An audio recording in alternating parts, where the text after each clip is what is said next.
Selamat datang di YouTube channel Podcast Malam Kliwon. Sebelum mulai mendengarkan, silakan klik tombol subscribe dan nyalakan tombol notification. Jangan lupa untuk gunakan headset kalian dan selamat mendengarkan.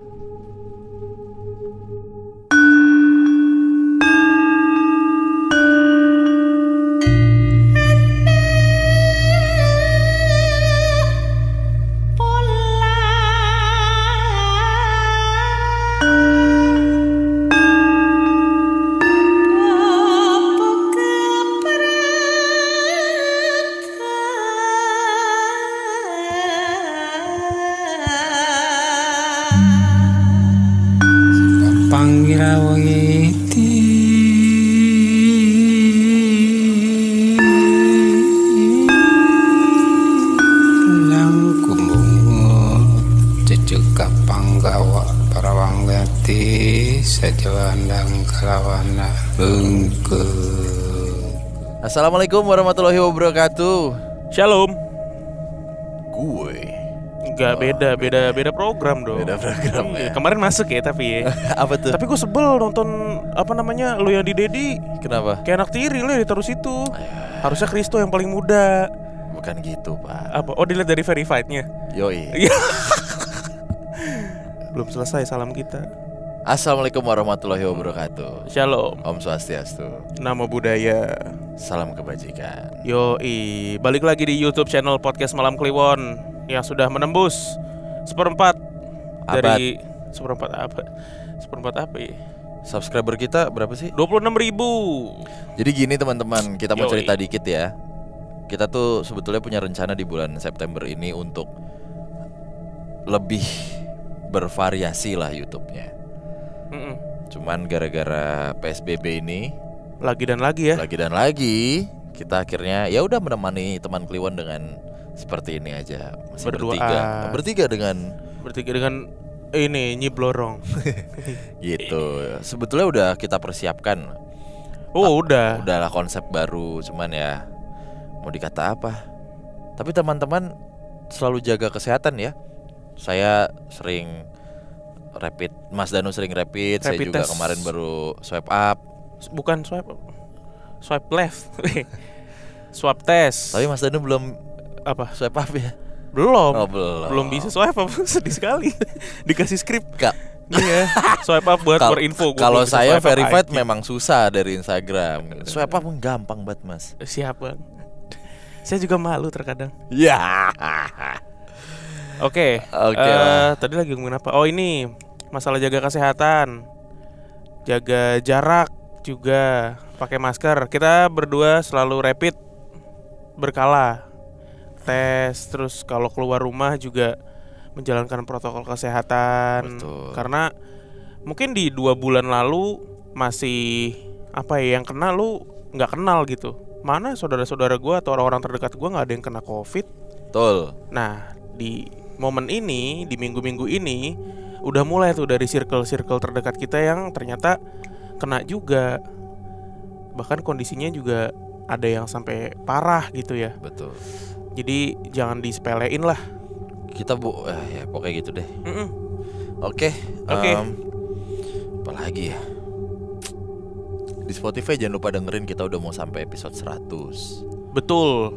Gitu. Kita udah di 97 episode. 98 bahkan. 98 bahkan. Buat teman-teman yang ngerasa durasi di YouTube terlalu sebentar, silakan melipir ke Spotify, download aja di App Store atau Google Play Store. Gratis kok di sana, nggak perlu bayar. Oke ya. Right. Kita baca cerita untuk malam hari ini, cerita yang pertama. Weh, panjang sekali.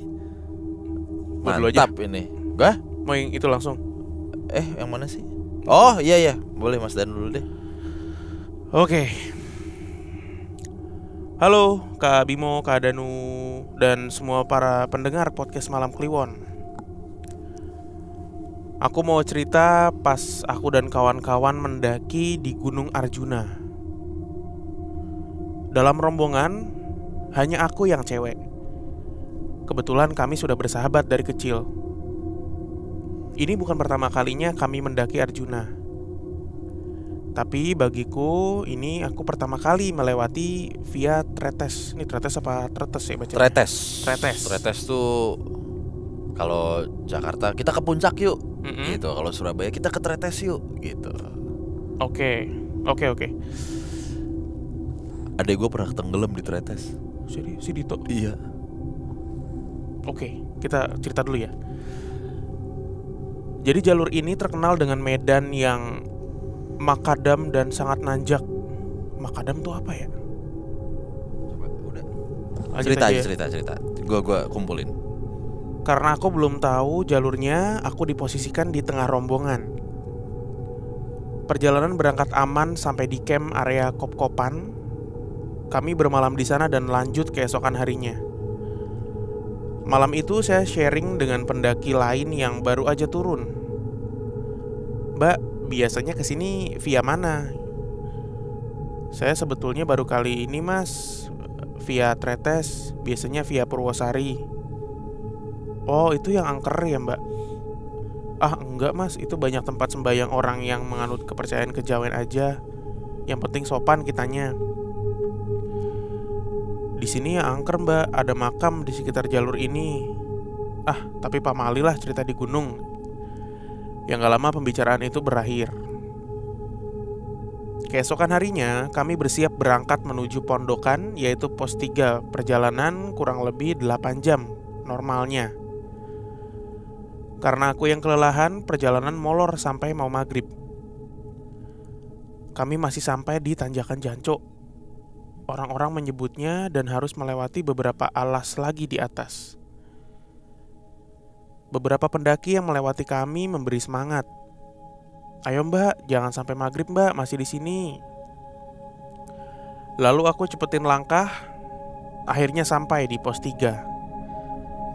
Kami memutuskan membangun tenda di Lembah Kidang. Di sana sangat ramai pendaki dan hanya tersisa untuk 2 tenda saja. Tendaku kupasang di satu-satunya tempat di bawah pohon besar. Dan aku langsung tidur setelah tenda itu jadi. Herannya aku gak ngerasa dingin, hanya kantuk yang bikin mata ini berat. Aku setenda dengan kawanku namanya Ivan dan Rizky. Tengah malam mereka ngeluh kedinginan. Ya wajar lah, namanya juga di gunung. Tapi yang gak wajar, aku malah gerah. Mereka gak mau ngebuka mata. Bener-bener badan seluruh muka tuh ditutupin sama sleeping bag. Karena lapar, aku bangunin nih mereka. Woi bangun, aku lapar nih. Terus mereka bilang, merem kenapa sih? Gak takut apa? Jangan bersuara. Kukira ada binatang buas atau apa. Ya udah, aku tidur sambil nahan lapar. Keesokan harinya kami bersiap untuk summit. Sampai di padang savana 2, aku ngerasa kram di perut, kayak nyeri head padahal jauh dari tanggal normalnya. Aku memutuskan untuk gak ikut summit. Aku kembali ke tenda bersama 2 temanku dan yang lain lanjut untuk summit. Sambil menunggu yang lain turun, kami nyiapin makan siang dan beberes peralatan untuk turun. Di sela-sela itu si Ivan nanya, "Kamu bener haid?" Harusnya sih enggak, udah aku cek juga enggak, cuma nyeri banget tadi. Ya udah, pokoknya jangan kesorean kita turun. Bisa lari kan? Iya bisa, kataku. Pukul 2 siang teman-teman juga udah pada turun dan makan atau sekedar rokokan biar sembari kita bersiap turun. Kami start turun jam 2:30 sore. Perjalanan cepat tapi rada santai karena kami nggak boleh terlalu larut di dalam hutan. Ternyata dugaan kami salah. Kami terlalu sore untuk turun. Alhasil azan maghrib kami masih belum sampai di Kop-Kopan atau pos 2. Di tengah perjalanan aku nyium bau kembang kuburan. Jujur, setelah masuk wilayah pendakian, aku yang bisa melihat makhluk halus waktu itu jadi kayak orang normal, gak ngelihat apa-apa yang gaib. Lanjut, kami berhenti di Gubuk Derita karena temanku ngerasa mual. Gak tahu kenapa tiba-tiba temanku gak ada yang mau deket-deket aku. Kayak yang awalnya nanyain keadaan itu jadi gak mau kalau aku deketin. Sampai di kop-kopan kami istirahat di warung. Di situ ada warung kecil nyediain minuman hangat dan beberapa obat-obatan umum. Juga terdapat musola kecil di belakangnya. Si Pak D yang punya warung ini bilang, "Mbak, istirahat dulu. Ini loh ada air minum sudah tak doain. Mau pesen teh hangat juga, Mbak?" "Oh, nggih, Pak. Makasih nggih, Pak." Temanku yang dari awal udah ngerasain hal yang aneh dari aku, mereka paham yang ditawarkan Pak D itu. Gak lama kami lanjut perjalanan lagi. Terdengar suara musik campur sari. Nah, beberapa pendaki biasanya menjadikan musik dangdut atau suara motor sebagai patokan kalau finish udah dekat. "Rek, sudah kedengeran campur sarian. Habis ini pasti sampai. Ayo semangat," ucapku. Tak lama kemudian, temanku semakin mual dan menghentikan perjalanan. Break. Aku mau muntah. Jagain dia, jangan sampai di belakang." Nah, yang dimaksud temanku ini aku. Di tengah istirahat kami, terdengar suara lonceng seperti lonceng pendaki yang akan turun. Kami yang menggerombol di tengah jalur akhirnya menepi karena mau ada pendaki yang lewat. Tapi lama nih gak ada yang lewat. Dan suara kakinya masih ada, kayak di situ-situ aja jalannya. Si temanku namanya Lintang mulai berprasangka buruk. "Ayolah Rek, pikiranku udah gak enak. Bismillah, masing-masing doa biar kita selamat sampai bawah." Setelah itu kami doa. Langsung ada suara langkah orang lari dari atas, dan sontak rumput-rumput di samping kami pun bergerak-gerak seperti ada yang lewat. Kami pun lari di tengah malam di dalam hutan. Aku yang dalam hati manggil Kakang Kawah Adi Ari-Ari terus memanggil. Akhirnya aku bisa lihat lagi dan menoleh ke belakang rombongan kami. Ada sosok kuntilanak yang tingginya lebih dari 2 meteran. Mukanya putih, matanya merah, tanpa rahang. Ya. Dia mengejar kami terus-menerus. Sampai akhirnya kami berhenti di pos 1, namanya Pet Bocor. Semuanya mual, gak terkecuali aku. Badanku amat berat dan panas. Setelah istirahat usai, kami melanjutkan perjalanan menuju pos perizinan. Kami melewati portal perizinan baru dengan jalan yang sudah bagus. Sepanjang jalur tuh ada pohon pisang. Tiba-tiba Rizky bilang melihat sosok kuntilanak dari kejauhan. Langsung kami disambut dengan pohon pisang di kanan kiri yang bergerak dengan sendirinya. Seketika kami lari dan terdengar suara ketawa khas kuntilanak yang mengiringi perjalanan hebat kami sampai pos perizinan. Kami gak mau menceritakan hal ini sampai benar-benar keluar dari area Arjuna. Sampai di Surabaya, akhirnya teman-temanku menceritakan bahwa sebenarnya sudah tahu kalau tempat berdirinya tendaku itu ada sosok hitam besar berkabut yang menutupi tendaku. Dan Ivan dan Rizky ini rela nemenin aku tidur di situ karena takut aku kenapa-kenapa. Sampai dia gak berani buka mata sedikit pun. Teman-temanku ngejauhin aku pas waktu perjalanan bukan karena apa.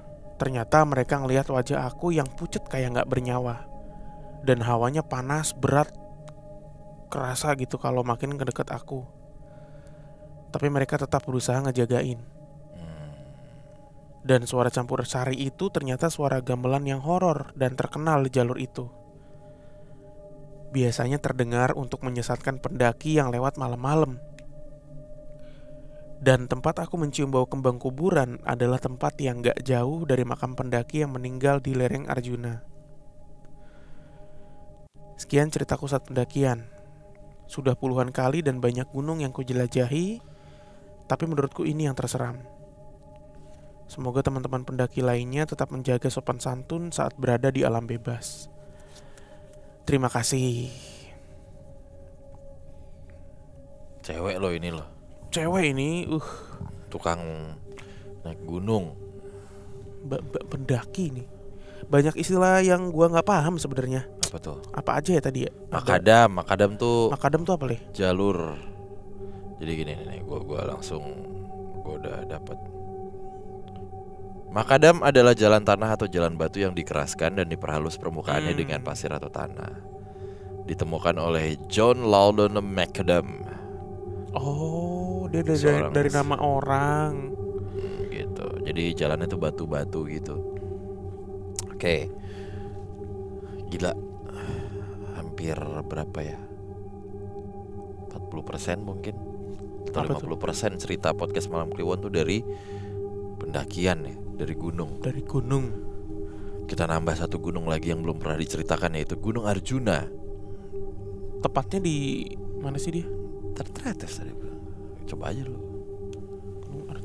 Arjuno apa Arjuna? Ya, akulah Arjuna. Gunung Arjuno. Welirang, Jawa Timur. Di perbatasan Kota Batu, Kabupaten Malang dan Pasuruan. Ya. Tadi ada nyebut ini juga ya Pak. Adek, kakang. Iya itu pernah kan? Ih gue merinding tiba-tiba Kakang Kawa Adi Ari. Pernah ya itu di YouTube apa di Spotify ya? Naik. Oh di Spotify itu kita jadiin judul. Iya. Merinding nih. Kayaknya ada setan cebol dah kayaknya dah. Berasa gak sih lo? Iya.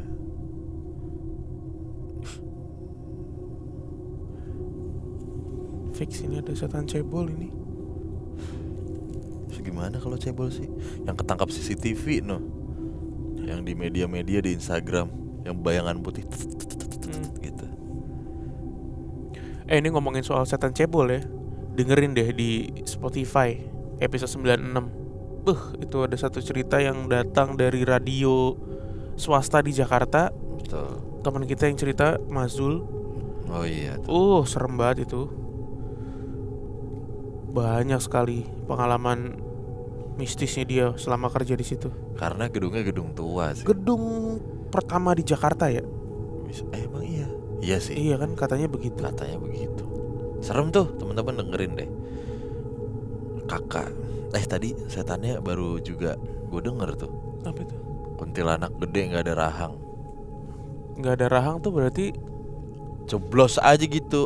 Enggak ya. Ya nggak tahu ya. Tapi apa lembek apa gimana? 2 meter. Gede banget kuntilanak ya. Terus si teman-temannya udah tahu lagi di tendanya ada nates. Ada makhluk. Iya. Makanya ditemenin. Bukannya dibilangin ya? Maksud gua. Iya. Takut kali apa? Soalnya kan pantangan sih katanya. Benar. Kalau di jalur. Yaudah ya. Ngomongin yang enggak. Oke. Kita lanjut dulu.